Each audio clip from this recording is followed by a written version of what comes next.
Biden administration's new eviction ban and concerns about the constitutionality of it. A group of landlords and real estate companies are challenging the moratorium after the CDC decided to extend it until October. But President Biden is still unsure if this will all hold up in court.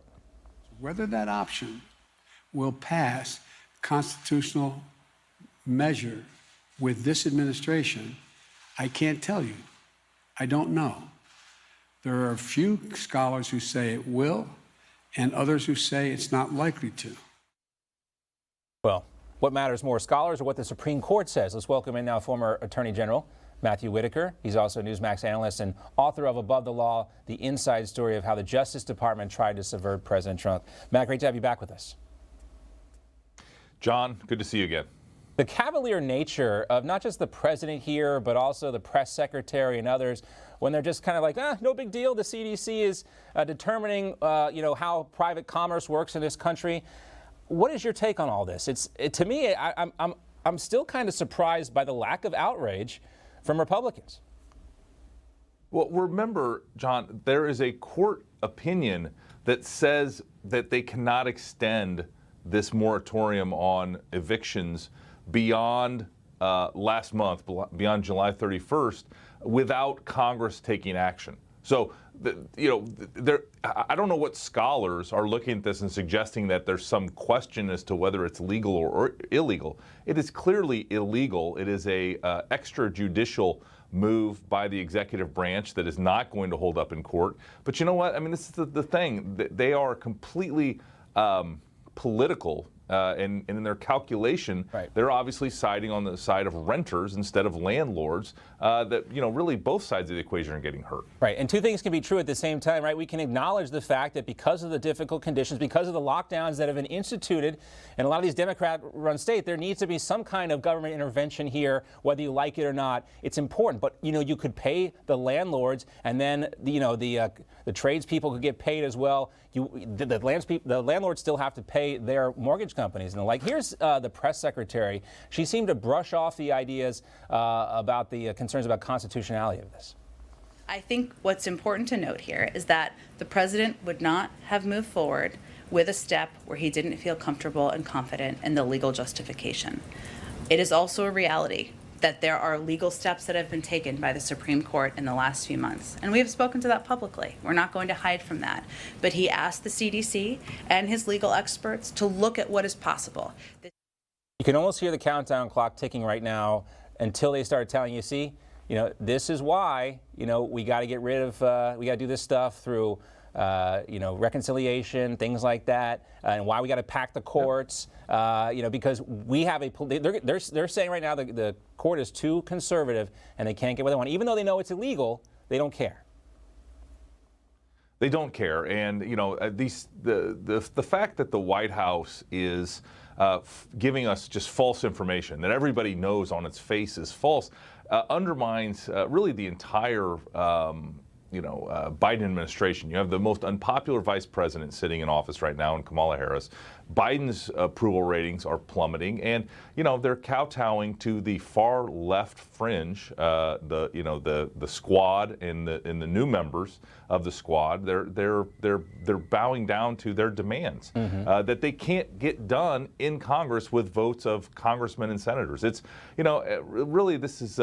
The American people are going to speak in 22, and I think that's why to your point, why they're moving so fast to try to accomplish some of these policy goals, because they know that they're going to lose any power that they currently have. Right. They don't have much to put up on the bragging board in terms of good stuff happening right now. I also want to ask you about something else we mentioned at the top of the hour about this Judicial Watch report, receiving these documents that the D.C. Chief Medical Examiner's Office wanted to cremate the body of Ashley Babbitt just 2 days after they gained custody of it.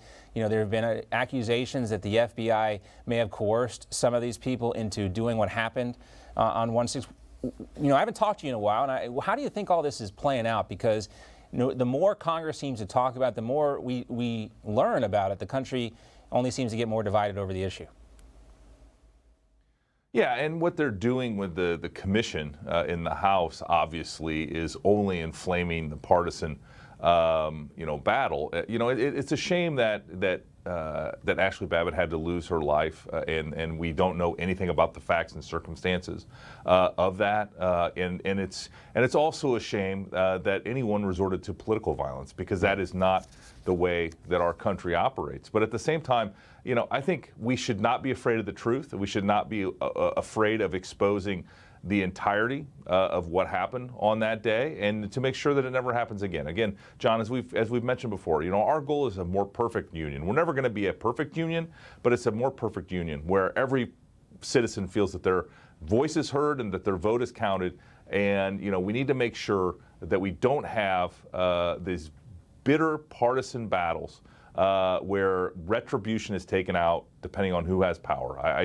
I feel like we're reaching a precipice, and I think, again, in Congress, especially on the Democrat side and on the left, where are the statesmen? Where are the people that can actually use logic and common sense to solve some of these biggest problems that we face? Right. There have been situations like this before at the U.S. Capitol. Of course, we don't want it to happen again, and that is the ultimate objective here. And it doesn't look like right now this 1-6 commission is going to do anything to accomplish that goal, at least right now. One last thing I want to talk to you about real quick, and just to mention everybody home, we have the Education Secretary on your screen. He's briefing everyone. We're monitoring that, but I wanted to stay with Matt here and ask him real quickly, too. The White House is also accusing Republicans of holding up David Chipman, the ATF director's nomination. Here's what she had to say on that. Take a listen.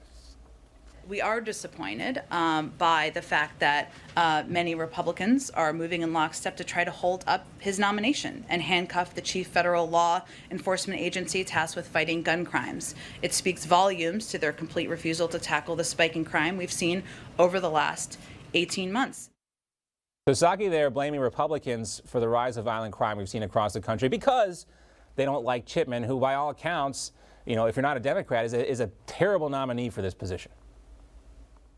He is a terrible nominee for this position, and the Republicans have every right in the Senate to make sure, based on the balance of power, that the proper person runs ATF. As someone that supervised ATF when I was Attorney General, I know how important that is to support local law enforcement with ATF resources. We did it in Chicago and other places that were experiencing spikes in violent crime.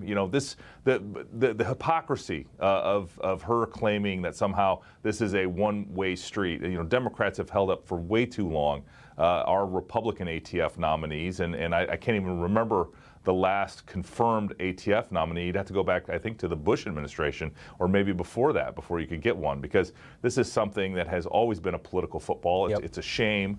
ATF has an important mission with a lot of brave men and women that are fighting violent crime every day, but this is the wrong nominee to lead that organization. Yeah, and when you have a guy who cannot give a coherent definition of what an assault rifle is or what he believes an assault rifle is in his congressional testimony, it makes a lot of us scratch our head and wonder why he was even picked in the first place. And everyone knows about his history if they've looked into it. Not ideal. Matt Whitaker, great to see you. Thank you so much. Thank you, John. Let's do this again soon. All right. Hey, I'm Rob Finnerty. Thanks for watching. If you enjoyed this video, please join the conversation in the comments below. Don't forget to subscribe, too. Hit the bell icon to be alerted to breaking news. And remember, there's a whole lot more on Newsmax TV, America's fastest growing cable news network. Newsmax TV, we're real news for real people.